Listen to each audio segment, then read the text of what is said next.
Sugar non veg అని మీకు తెలుసా? మీకే కాదు మన దేశంలో 97% మందికి తెలియదు. చక్కెర 2 వస్తువుల నుండి తయారు చేస్తారు. ఒకటి చెరుకు, 2 చక్కెర దుంపలు. కానీ భారతదేశంలో చక్కెర 90% వరకు చెరుకు నుండి ఉత్పత్తి చేస్తారు. ఫస్ట్ చెరుకు రసాన్ని తీసుకొని నీటిని తొలగిస్తారు. అప్పుడు మందపాటి మొలాసిస్ తయారవుతుంది. ఇది బ్రౌన్ షుగర్ అండ్ బెల్లంను ఉత్పత్తి చేస్తుంది. ఈ బ్రౌన్ షుగర్ ని వైట్ షుగర్ లో మార్చడానికి మనకు 2 ప్రక్రియలు ఉన్నాయి. ఒకటి సల్ఫిటేషన్, 2 బోన్చార్ పద్ధతి. సల్ఫిటేషన్ ప్రాసెస్ చేసి తెల్ల చక్కెరను ఉత్పత్తి చేయడానికి చెరుకు రసంలో సల్ఫైడ్ గ్యాస్ అండ్ లైమ్ కలుపుతారు. ఈ ప్రక్రియ వల్ల 8 రకాల హానికరమైన వ్యాధులు సోకే అవకాశం ఉంది. రెండవది బోన్చార్ పద్ధతి.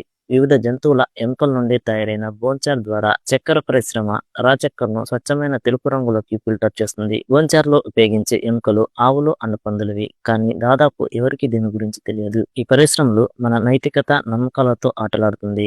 మీరు ఇంకా చక్కెరను నమ్ముతున్నారా? అయితే కామెంట్ చేయండి. ఈ నిజాన్ని ప్రతి భారతీయుడికి షేర్ చేయండి.